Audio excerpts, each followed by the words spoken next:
Usa ka tingog, usa ka katawhan.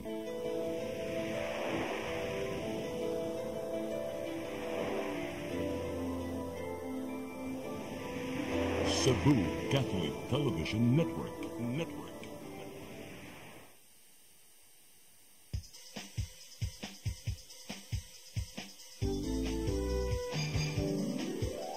Hello Cebu, maayong buntag, nagsuntan ang kahayan, nga nagsulid sa matuod, nadagan sa panggita po.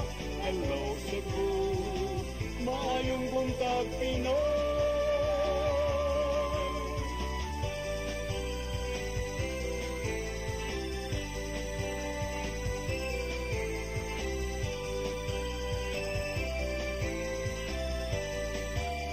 Ang katutulungan sa mga katawhan. Hello Cebu, hello Cebu, maayong buntag Pinoy, maayong buntag Pinoy, maayong buntag Pinoy. Hello Cebu, may buntag Pinoy, adlaw karong Lunes, pitsa 22 sa buwan sa Hulyo 2024. Sangan sa kong partner nga si Attorney John Destacamento, kunyang alagad sa kahanginan Malu Inocando Tabar, ug baginihan sa alas 9 itong programang Hello Cebu, maayong buntag Pinoy. Sama sa naandan, atong ipadangat kining atong front pages sa mga pamantalaang lokal ug nasyonal samtang nagpaabot kita sa itong latest weather update. Atong sugdan sa Sunstar Daily. Sa Sunstar Daily, Marcos's third SONA officials seek reforms. Sa The Freeman, PRO 7 Titans SONA Security, Governor Garcia will be in attendance. Sa Banat News, sa The Freeman, 18 milyones pesos na shabu ug 40 ka durugista na sakmit og nadakpan sud sa duha ka adlaw. Sa Philippine Daily Inquirer, Philippines and China agreement reached on a union. Sa Philippine Star, Philippines and China reach deal on a union missions. Storm Karina intensifies and enhances sa Bagat. Sa Manila Bulletin, Marcos delivers third SONA today. Ug sa Tempo, Nature's Fury, bad weather kills 8. Mao katong front pages sa mga pamantalaang lokal ug nasyonal sa among pagbalik among paningkamutan atong latest weather update ug ang atong mga paghisgot-hisgot. Please stand by.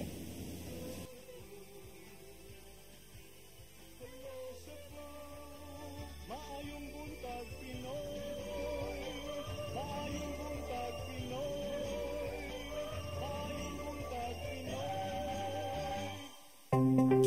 Discover the beauty of the Philippines.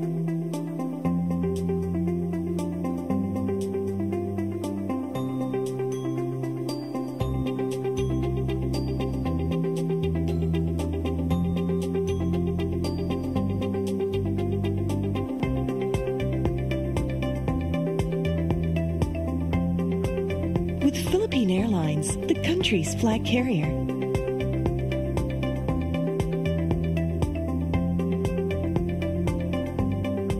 The airline that lets you feel the warmth of the nation.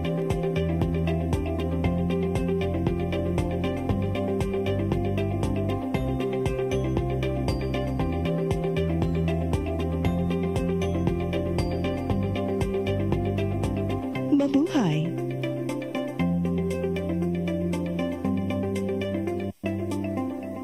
Holy Spirit,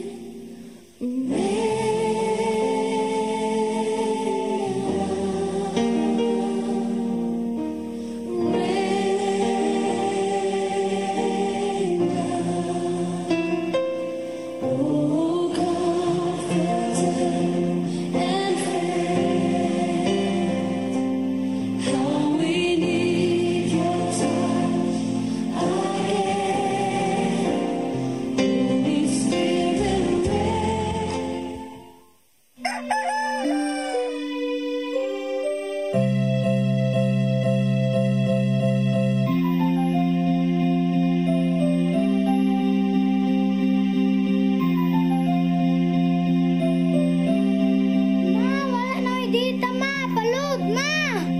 Sorry ma'am, na-late ko.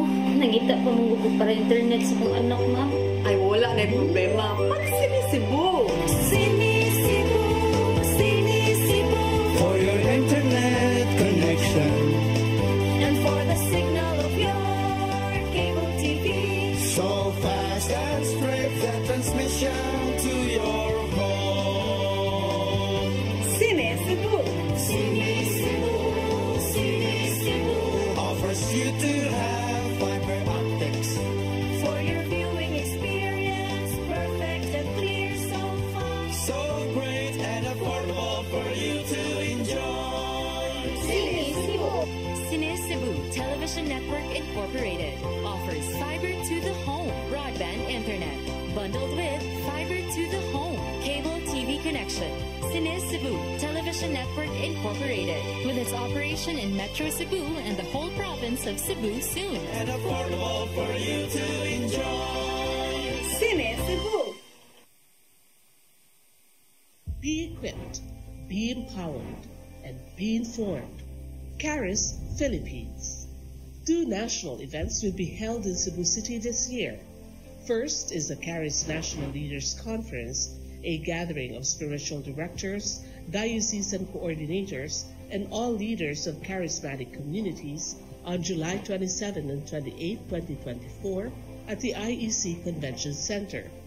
For this first ever gathering of Caris Philippines leaders, Moses Catan and June Cruz will be joined by renowned Caris international speakers Shane Bennett and Cyril John.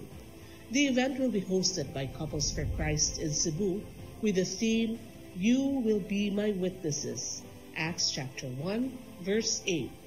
Registration is now open for the July 27 and 28 Leaders Conference.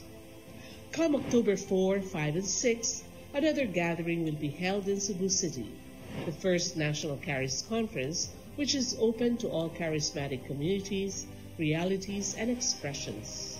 Hosted by the Brotherhood of Christian Businessmen and Professionals, the event will have interesting workshops and topics to help us grow in our various charismatic gifts and charisms. Watch out for more details about this event from our host BCBP in the coming days. Meantime, let's be ready to join these gatherings and pray for the outpouring of the current of grace in the Philippines.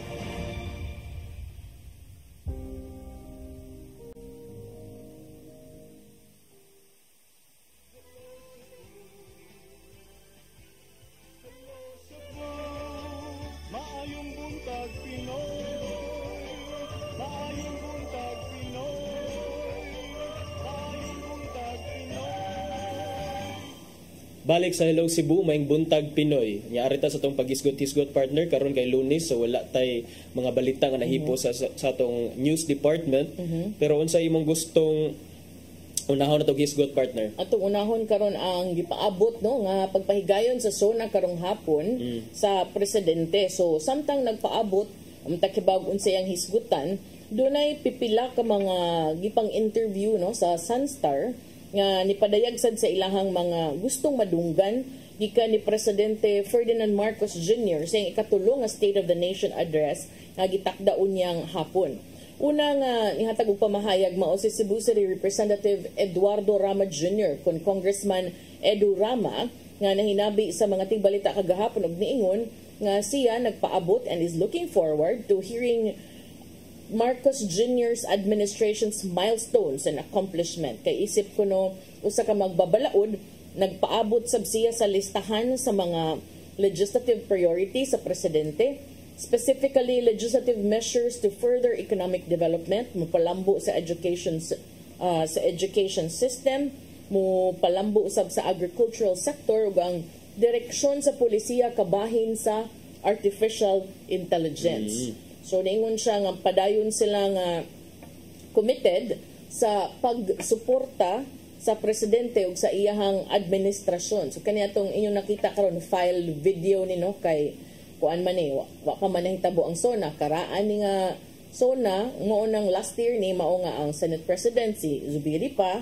But of course later today makit-an sab na nato og unsa sa gyud maapil baning mga lista, mga wish list sa ato ang mga personalities dinhi sa Sugbo. So ni padayag sad si Congressman Rama nga padayon sila nga musuporta sa presidente ug siyang administrasyon taliwa sad sa paningkamot nga matabangan ang mga Pilipino sa pagpalambo sa ekonomiya ug paghatag og dugang opportunities. Samtang si Cebu City Acting Mayor Raymond Alvin Garcia niingon nga he hoped kuno nga si President Marcos would tackle things that could make the local governments better. Gusto niyang madunggan gikan sa SONA sa presidente mao ang kabahin sa mass transportation, sa kakuwang sa tubig, ug ang iyang flagship program nga mao ang pambansang pabahay para sa Pilipino con 4PH.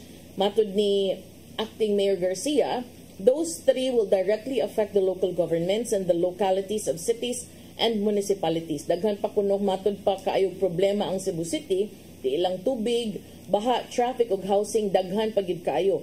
Ingon siya tingali, if I can hear those three lang malipay nako, at least na ay nahatagan og focus. Samtang si suspended Cebu City Mayor Michael Rama niingon nga gusto niyang madunggan una safe iyang tubag. Siya gusto sa niyang madunggan ang SONA sa presidente before siya mo comment kabahin ini. Ingon siya nga safe. Safe. Si Mayor. Ingon siya nga dili siya interesado when he was asked what topics he was expecting to be tackled in Marcos's SONA. Samtang si Mandaue City Mayor Jonas Cortez niingon nga he was particularly interested in hearing updates kabahin sa mga saad nga gihimo sa presidente sa iyang previous nga mga SONA, which I think is the sentiment of many, no, nag-atang sa mga katumanan sa mga saad because this is already the third SONA, so padung na kasi mo ikatulong tuig sa pagserbisyo. Matud ni Cortez kung unsa ang programa ang iyang gisaad sa una niya asa na tadapita para at least mahibaw-an sa katawhan. Matud ni Cortez, it is essential for the public to know where they stand, especially in critical issues such as socialized housing and the state of the education system.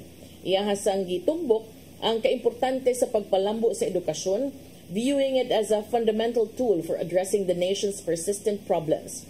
Matud ni Cortez para niya, ang education mao kuno ni most powerful weapon to fight against our perennial problem which is poverty. Iyasang gitumbok ang panginahanglan sa concrete measures and actionable plans from the President to enhance the quality of education, ensuring that the youth are well equipped for the future. Gitumbok usab ni Cortez ang kining mga issues sa global warming as he cited the recent severe flooding in the locality as a clear indicator of the urgent need for action.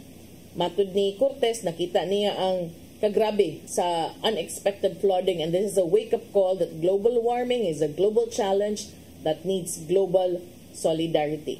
Yang giauhag sab kini mga komprehensibo nga strategies and international cooperation to combat climate change effectively. As expected sad no from Mayor Jonas kay siya mo yung pinaka nakatagamtam sa climate change.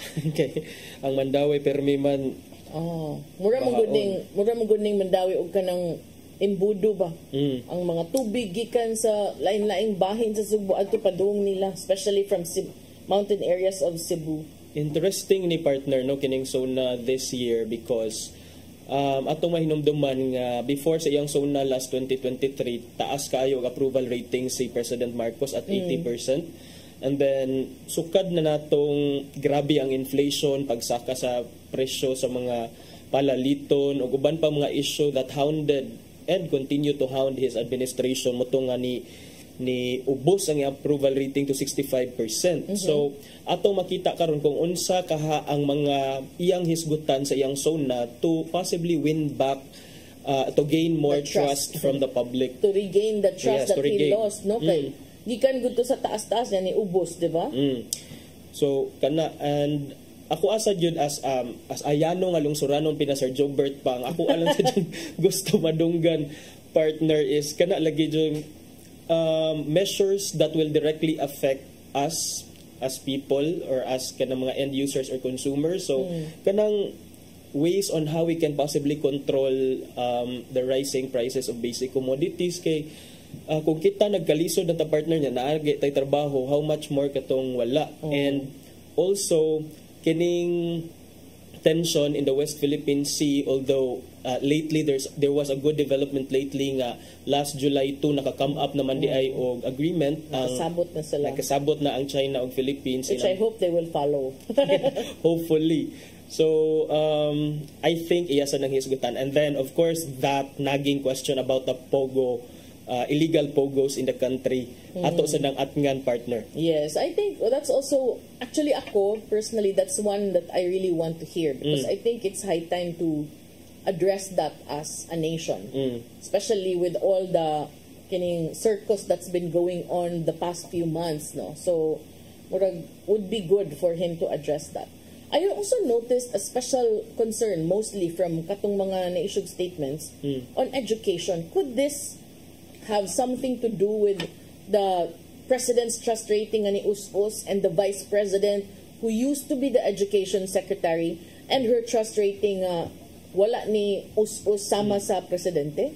Yeah, so that could be telling as well, partner, no, sa direction, especially nga midterm elections are coming, nya dayon ay ingon pa nga the President is the unwritten name in the ballot during the midterm elections. Kay kung unsa kuno ang dagan sa midterm elections, that will also spell the difference between hapit maora ba na ang padung na sa midterm elections that ushers in the second half of the president's term, nya padung na sa pag-ilis og administration in 2028. Yes. So it's very important. Padung na sad siya lame duck. That's what we call presidents when they are almost out of power. Yeah. Kini manggong kung marathon pa ni attorney kaning midterm elections mao ni turning point ari sila muliko. So kung unsay mo ang buhaton karon, crucial ug ang imong plano kay kana sad may maghatag og kanang iwag sa posibilidad nga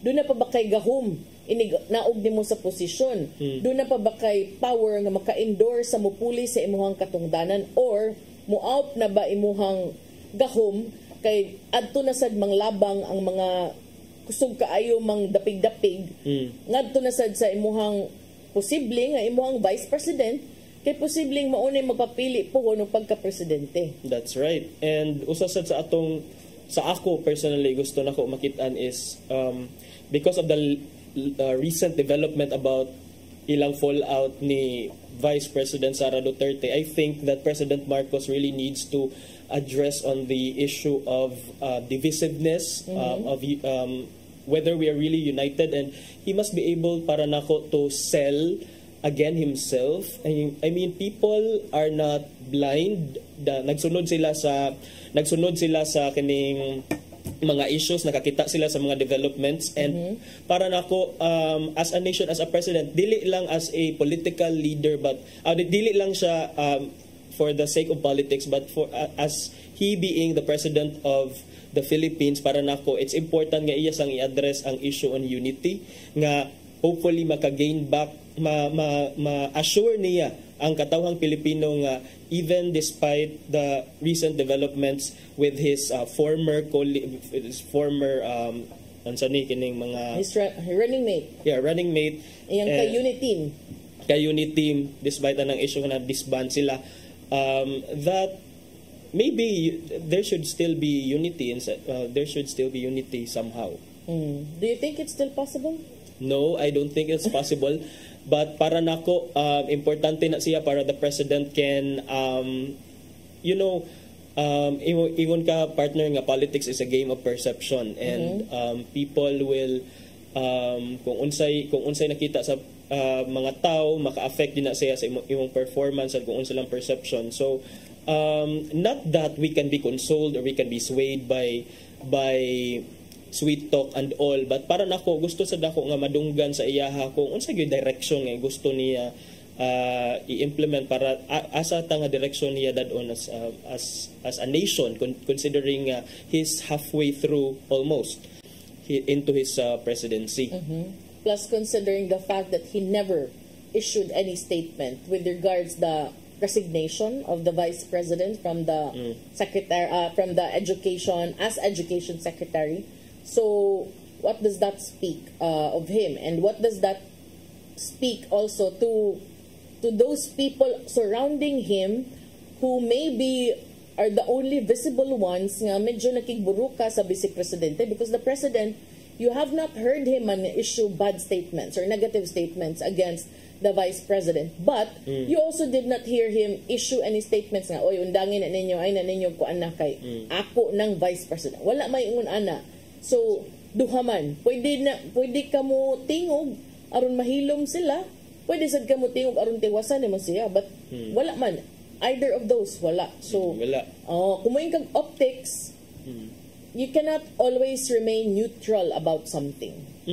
Kaya yun sa to'y giingon pa ni Algeria nga the hottest spot kuno diha sa hell is reserved for those fence sitters who remain neutral in times of great moral crisis. But ako nakaidomdom lang ko ni VP Sara because ganina ingon ka nga file video and then nakita na ko nga happy kay si Sara og those were the days. Og si First Lady nga nagtapad during his last zona. So karon murag dili siya mo anha, no? Niingon na siya nga dili siya moadto.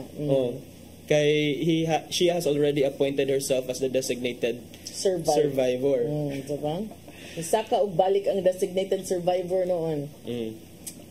So kana siya, kanang that's something kuan pod, kanang atong atangan karong hapon. Onya, do you still think there's still a chance for the 20 pesos nga kilo sa bugas to happen? No, I don't think there is that chance nga 20 pesos, pero gusto sad ko makadungog og sincere nga plano niya para sa anang aspect, especially sa sincere nga apology for not making the 20 pesos happen, dili di ay papasayloon kasi anad naman taanang pasaligan yung tagbuan og bituon partner sa matag eleksyon, pero and I think it was a major contributor sa iyang pagkadaog katong pasalig siya because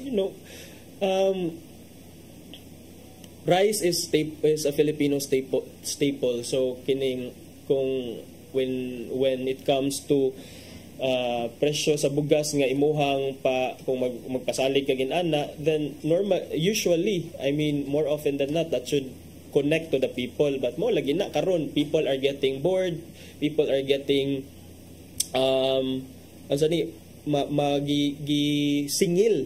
naningil na sa iyahang mga pasalig. So hopefully sa dako na ato na madunggan partner kung unsay iyahang mga concrete actions nga i-implement, nabuhat man ato sa sibuyas nga katong kuan kayo ang sibuyas. Pila to naabot og nearly 300 pesos ang kilo sa sibuyas, ganun karon balik naman sa 120 kilos ang sibuyas. So nabuhat man nato sa sibuyas. Why can't we do it with rice? I just wonder. Betaw, what do you think will be kanang what do you see as like pwede niya mapanghambog nga accomplishment? Unsa may pwede niya mapanghambog nga accomplishment partner? I think to me, no, one thing nga ako nauyunan lang is kining iyang housing kay ongoing manggod siya. So to give credit to him, I think he's doing well. Wa pa na human, but at least nasugdan. And I also like the way he handled karon bisag ongoing pagud ng West Philippine Sea issue, but the fact that he issued a statement, to me it also means something. Yes. Kaysa anang mapataka lang kag pasigarbo nga ako nang kuanon batan hadlok, but you didn't do anything about it. That's right. And para nako nga the best route to go sa West Philippine issue is still always the way of diplomacy, which is I think maoy iyahang thrust sa iyang administration. Wala siya nihimo og mga move that can further escalate the tensions, although gi-assure sad niya nga we will fight for our sovereignty, dili nato i-give up atong sovereignty, but at the same time Marcos Jr. knows that we are ill-equipped maybe. Dili tay na ka ready to go out on a war with China. With anyone actually, for that like matter. China, which is now considered a superpower, no? Mutigi sa Estados Unidos. Para nako sakto lang, dili ka nagpakabuta bungol, wa ka nagpaitoy-itoy, pero wa sad ka nagpalabig pangisog, because I do know nga kinahanglan tang magkintusad sa ato ang next moves ana, because as you said, di man ni madana to Kay kung ang mga Puso, marites, di ni madag kay puso. kung kaning mga marites, Ipadaan dito. pwede pa lang ni maka... Mura ba dyan mag-una-una, Diba? partner? Ang mga marites, good, you kill people with your words and your lies. Kung ka na palang makamatay, unya ka na palang epektibo, mo na itong ipasukol dito. Uy, kay, daghan makit marites. Di po na pwede madag barang-barang kay wa man. Di man sila siguro, di ba? Wa, yun. Di po ta ingon ka ng hiluan, ka ng, moingon sila nga, ayaw mo ato dito kay hiluan na dito. Pawitikan na, wa, yun. Kinahanglan dyan na siya lingkuran. And then, unya, I think na sakto tong sinugdanan no katong nagka-agree jud nga magsabot nga regarding sa katong pag-resupply o mag-resupply sa mga Navy boats diya sa Ayungin Shoal, magpuli-puli ang China o Philippines. I think that's a good start. And naman ko nabasahan ato nga kining since dili jud it's impossible nga dili ta makalupig sa China militarily, and we cannot also expect the US to to shed their lives para sa ato although natay mutual defense treaty with them, but dili sa day na anak kadali for the US to say nga may mag-ato ng mamam. May ngon magikuan ko ako nang dapugon. Dili man inana, it doesn't work that way. Di man ni Chinese garter nga madiray ning ato nga ako'y tubos nimo wala ingon ana oy kay the US also has its own interests. Correct. Dako sad kay nag-implications for them if they do decide to go to war for us alone. It would also spell a lot for them. That's right. So mao na nga at kanang mas nindot nga isgut-isgutan na lang yun na i-negotiate kung pwede pa kay murag diplomasiya. kay kung dili madasa kuan di magpakagamay na lang yun ta, and then let's just make the most out of what we can have. Pero kaning ingon ani curious sad ko, attorney, balikan ako mag-ingon nga unity because for the past two sonas he has been very vocal nga ang ato mga na-accomplish ato ang nakabot tungod sa panaghiusa, tungod sa unity. But I don't know how you will spin that today. When can you still claim unity when the Vice President has already started to kung GC pa ni, left the GC, left the group chat. Yes. In fact, niingon magyagir si Sarah specifically that unity team was a thing of a past. 2022 ra na siya nga purpose. Niingon siya para election ra to para election ra daw to. So, let's see kung unsay bag-o niya nga spin anang on things. Pagkadili na united nila with the Vice President. Unya, kana break sa data. Oo. Kay 8:31 naman, mabalik mi og sa among pagbalik dugang mga paghiskot-hiskot. Please stand by. Hello Cebu, maayong buntag Pinoy. Maayong buntag Pinoy. Maayong buntag Pinoy. Discover the beauty of the Philippines.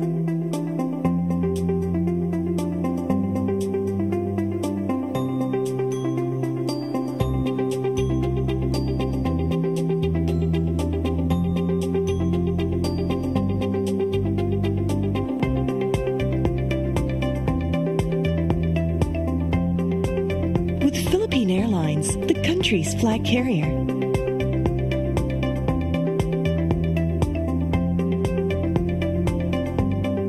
The airline that lets you feel the warmth of the nation.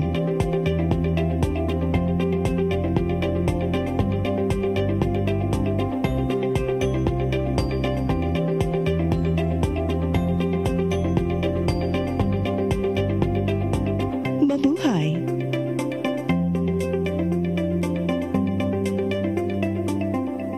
Holy Spirit, rain.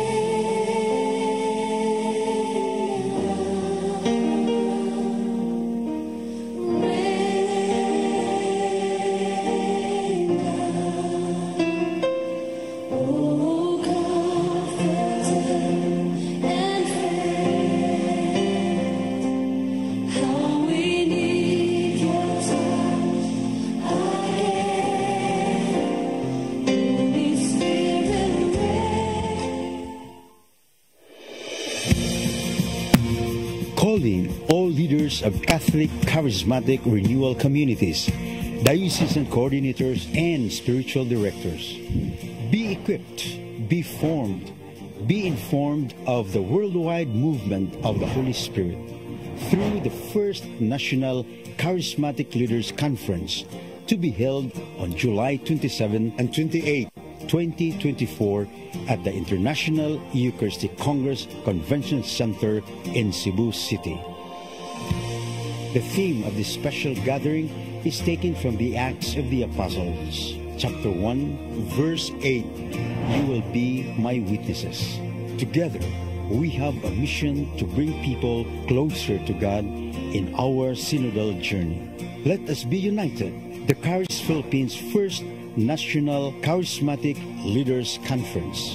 Be inspired by speakers from Charis International, Shane Bennett and Cyril John, together with charismatic theologian Moses Katan and Filipino lay leader June Cruz. Grow in faith, fellowship, and leadership, and be part of something extraordinary. Charis Philippines First National Charismatic Leaders Conference. Register now and witness the power of the Holy Spirit. Everything I need is found in you, Jesus. Deadline for registration is June 30, 2024.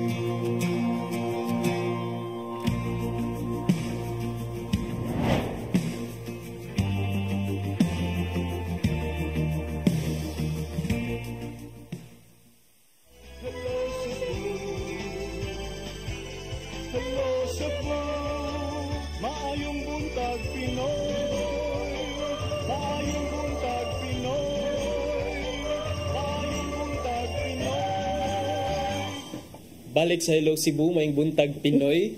Niya itong ipadayon ang ato ang paghisgot-hisgot sa mga issue.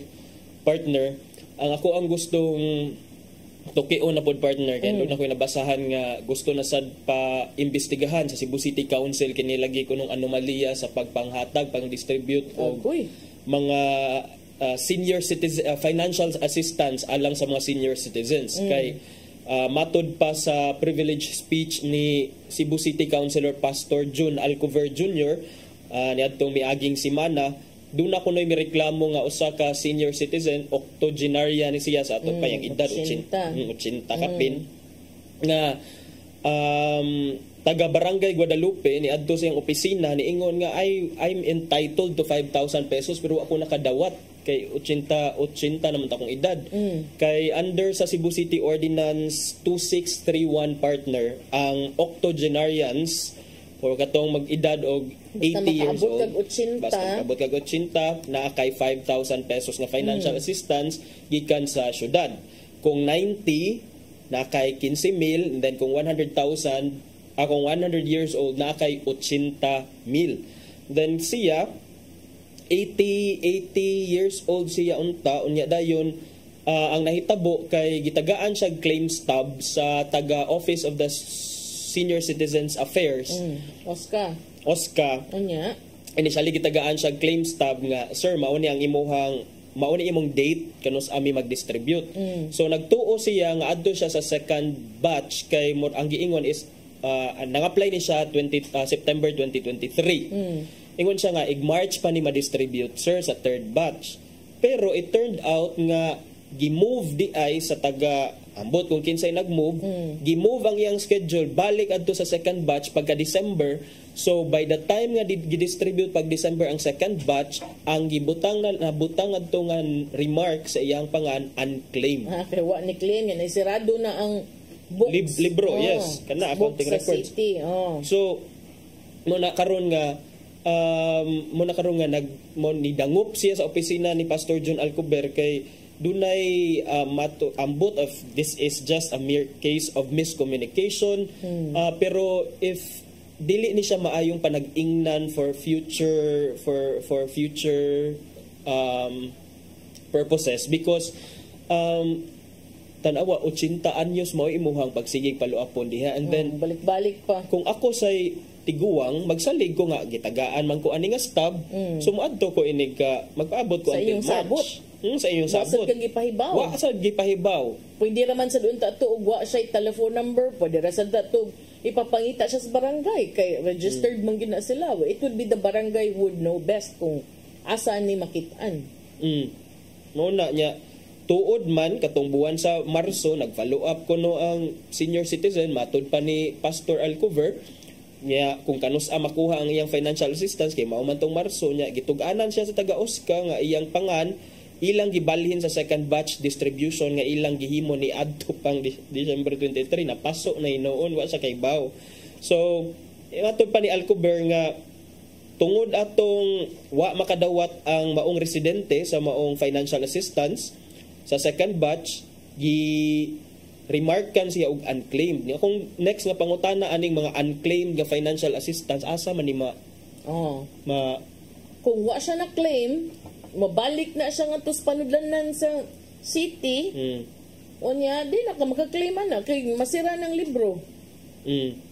And imagine partner nagpaabot kag 8 months para sa imuhang financial assistance nga supposedly mao lagi nagiingon nganong man sad ibay batch nganong dili day pwede daghan inana jud kadaghan amo tungtong og 80 90 og 100 years old sa syudad sa Sugbo nga dili gyud nato mahuman og by batch gyud nato ang pag-distribute. Bitaw di sa siguro nakabot og mga 364,458 ka 80 ana jung adlaw ana jung buwan na di sa siguro. Kunya dayon wa na napaso na murag wala na excitement kay mayon tato nga ay sa pero I don't mind kung kanus anak ko na ma-receive kung ako sadlo kay ang importante is maka-receive ka pero kanang mas naa siya impact unta mas naa siya worth or bili sa imong gihatagan kung on the day sa imong birthday makaadto mo pero kining by batch nga tag mahug nga halos sa katuig na ang gintang sa kada batch. I don't think this is reasonable. So kasi ginaana sa Singapore like city of Cebu with a touch of Melbourne. Sa Takabaw. So mo na partner nga syempre uy mahibugyo mo palag yun uy kay pera na naging unclaimed pa. Kalo uy sad no kanang nag-expect ka ba?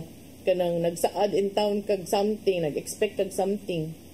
Mo ni nga part sa inquiry unya nga pagabuhaton sa Cebu City Council ang pangutana nganong ang distribution is done by batch when supposedly ang cash assistance is given the moment the resident turns 80, 90 or 100 as per the ordinance. Ang problema ani attorney giunsa sa pagkasiguro nga kanira isolated incident ni which is what Councilor Joy Pesquera is saying.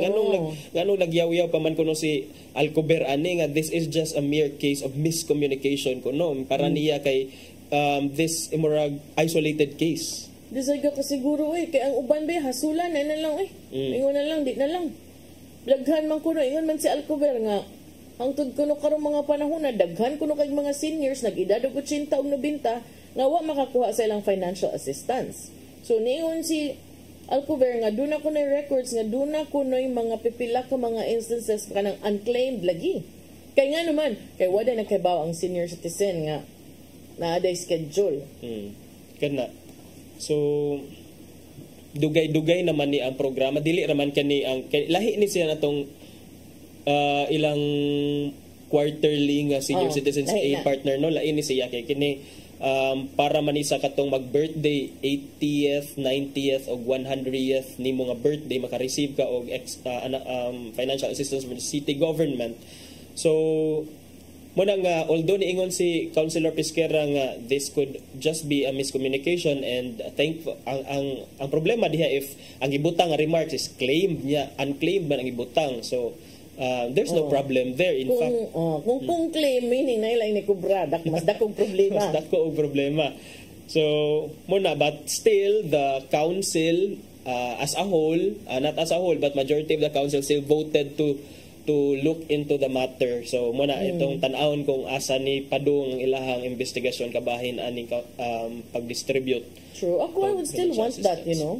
Ganahan pud ko anak kay kanang at least ba make it senior citizen friendly. My lolo before he handled this committee on senior citizens when he was in the city council and he was the one who told me na kanang senior citizens, kanang kuan ko no, nana ko na sa pre-departure area. Ingon siya. And so when you are at the pre-departure area of your life, mas maayo ko no nga kanang timanon sad kunog tarong ba. In fact, he created this group. It's called ni support siya aning grupo. It's called Sundowners in Action. Kay padung na kuno musawp ang ilahang adlaw of their lives, no niya. Para nakusad, I agree kung kana nga punto nga maybe make it more senior citizen friendly. Kay nga nung wa man say nagsugo ninyo nga paghimo mo gingon ana, mohatag mo incentives kung maabot kag ingon ani nga edad. So kung tinuod gyud og kinasing-kasing gyud ang tumong sa Cebu City government nga ihatag na sa mga seniors nga nag-edad anang idara, make it also something nga kanang di na sila mahasol kay napod lagi kay madawat pero tumbling pug kagka 1 million, di ba? Og kanang aron lang makakuha ka ana nga imuha man unta ng incentive or imuha man untang benefit. Kung may magbuot sa city kung naana or wala kay sa pagkangan nga incentive dili man na pinugsanay, but because nagingon ana man ta, may patarungon na lang sad ang proseso. Slan man nga nahumod na. Di ba? Saum na lang, char. Okay. So, mauna partner ang issue sa mga senior citizens kabahin sa ilang financial assistance. Bitaw, nindot sa doon taog ka ng matarong lang intaan. Unya, sa pa mo gusto hisgutan. Na ako'y nadunggan partner nga naamon ko na update atong kaso ni Mayor. Abala kong update ni Biden nga ni step down na siya. Step down si Kuan ha? Step down? Oo, yeah. Nagabasa ko sa iyahang kuan. Dili ni step down from the presidency. Yeah. Ni atras na siya sa pagka-presidente. Okay. Sa iyang kandidatura siya ni step down. Ang iyang gituboy karon si Harris. Si Harris na iyang gusto. I would love to see someone be the lady president. Wouldn't that be nice? The vice president kani si Harris, no? Si Harris, si Kamala Harris. Kamala Harris. Takabaw So tanaw na to ni. So if madayo na siya partner, it could be nga it's another man versus woman nga. Clinton versus a repeat performance. Pero ako tong balikan tay mong giingon nga imong nadungog nga chika. Diyo ni chika balita agad ni ang buhatan sa ombudsman has denied the motion requesting the lifting of the order preventively suspending Cebu City Mayor Michael Rama and 7 other officials. Ang rason, lack of merit. Okay, kung ako yung ombudsman kung ay nag-implement sa preventive suspension, why would I take back my order? Sakto dahil. Sakto sa nga punto, murag mo yung dito ang ombudsman nga. Nga nung gisuspenso man tika, nga sayot manday ko, buang manday ko. Di man pwede, di ba?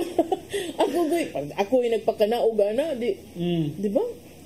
So, iyon giningingon, lack of merit, kakuwang sa igong basihanan ba na, attorney? Anya, sa siyam kapahina nga kamanduan, gipirmahan ni Ombudsman Samuel Martires ni adtong Hunyo 20. Iyahang gi-deny ang manifestation with motion to lift order of preventive suspension nga gisangat ni adtong Mayo 28.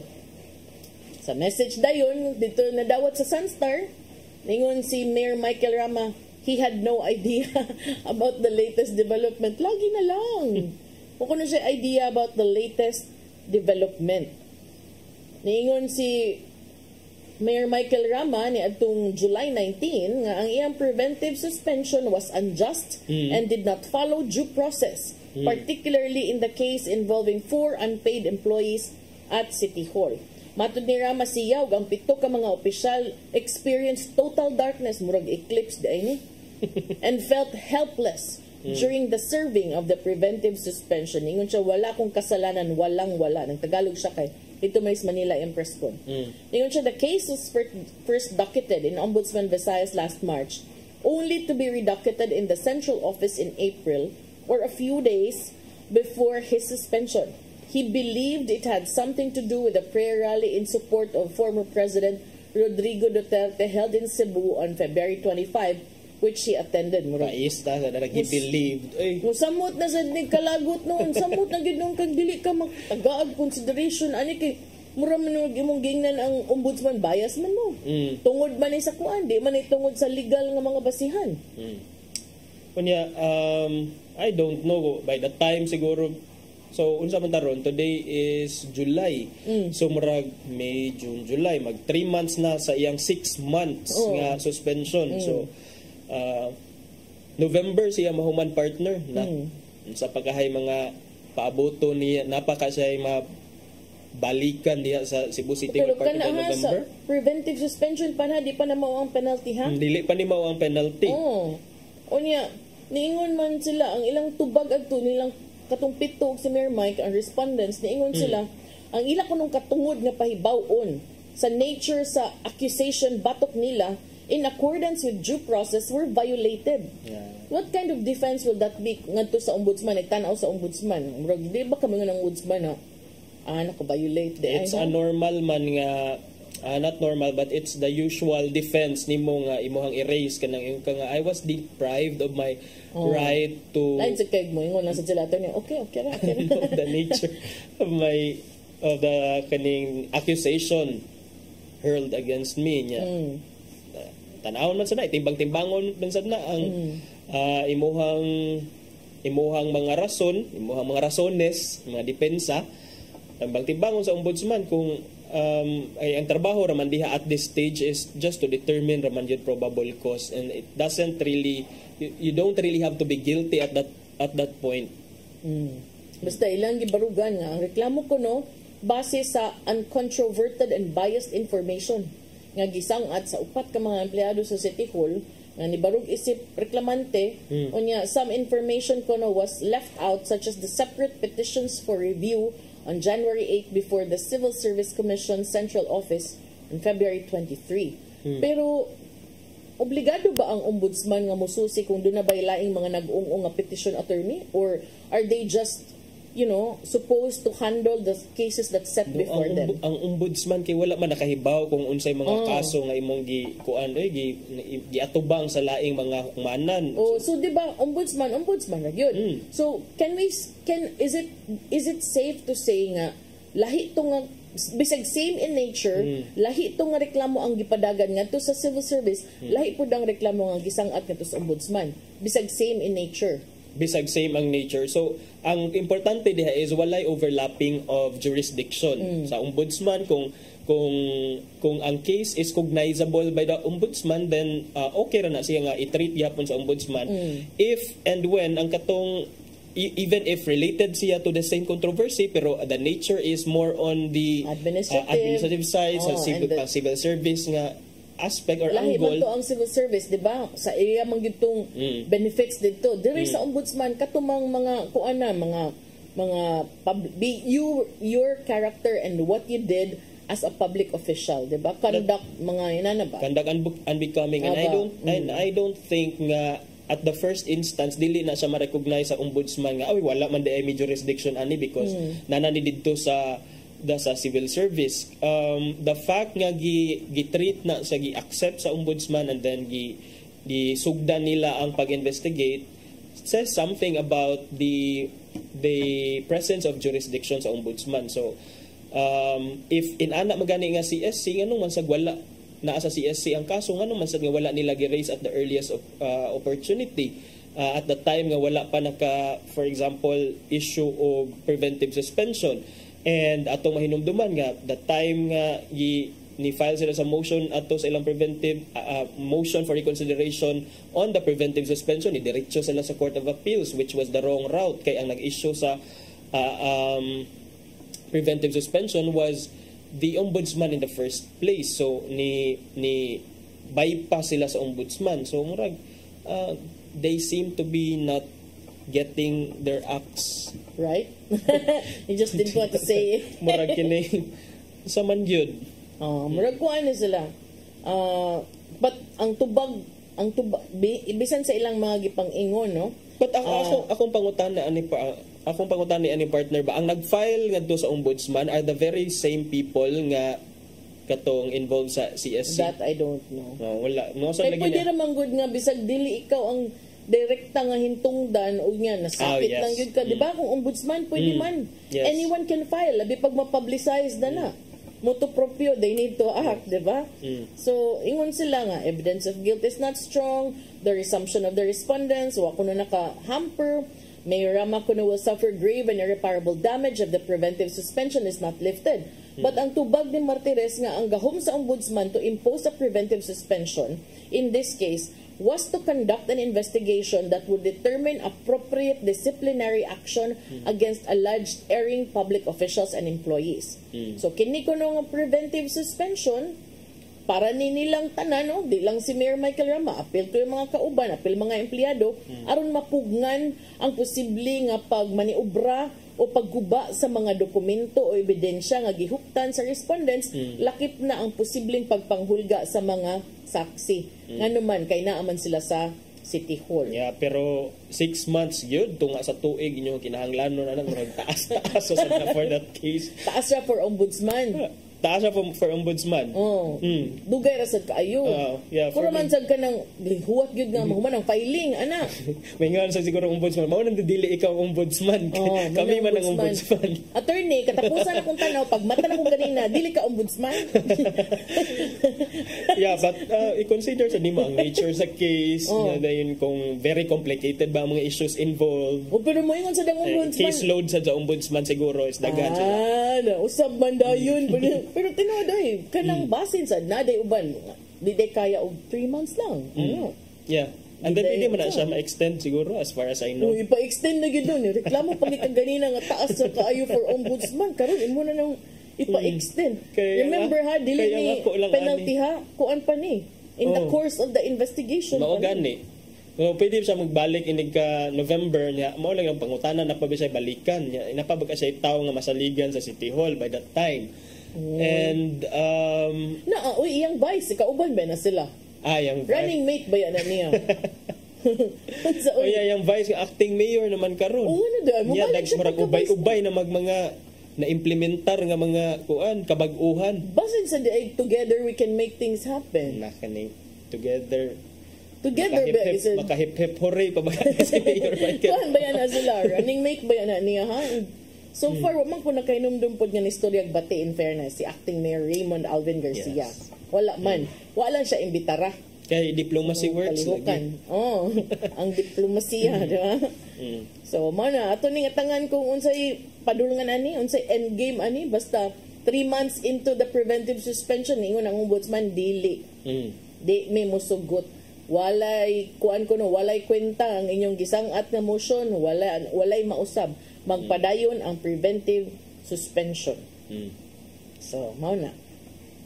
Wala na tayo oras, no? Wala na tayo igong panahon, partner. Gusto pa unta na ko. Saan pa na jumping balloon. Dito sa Lapu-Lapu. Ugma lang, ugma. Sige. Para kanang kuan, atong interviewin si Gary Lau. Interviewin si Sir Gary. Wala na tayo oras ang mga ipadangat ang giandam ni Tatay Dodong, ano yung pulong o kinapuwi.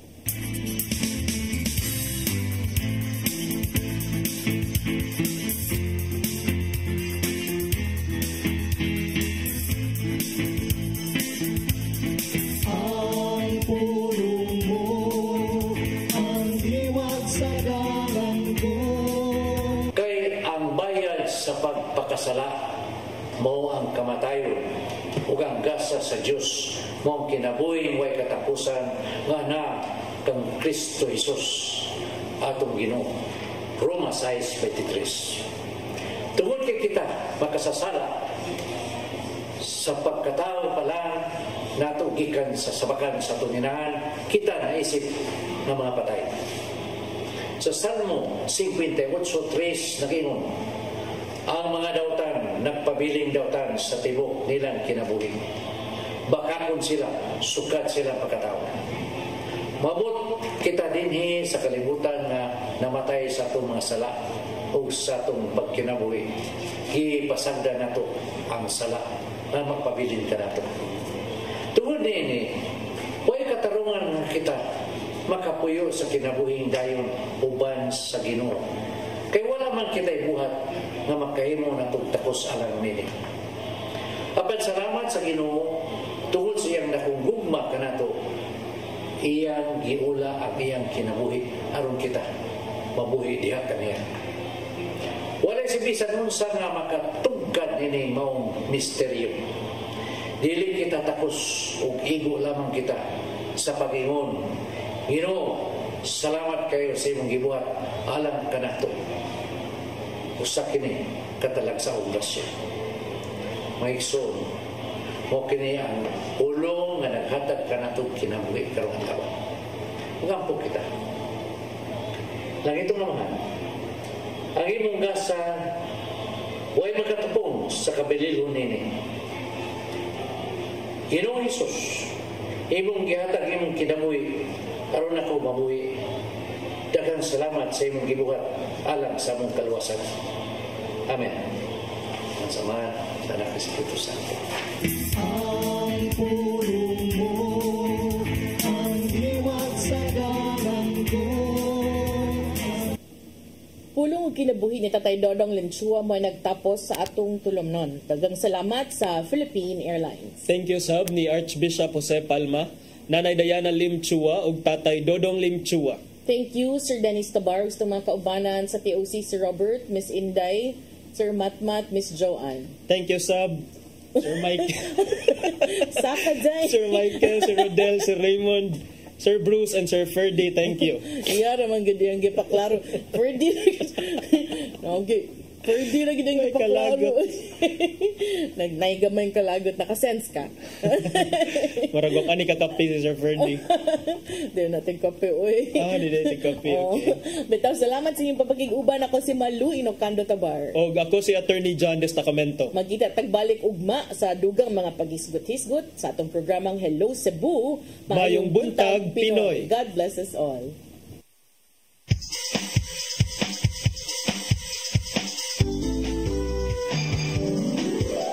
Hello Cebu, mayong buntag, nagsunta ang kahayag. Usa ka pagtuo, usa ka tingog,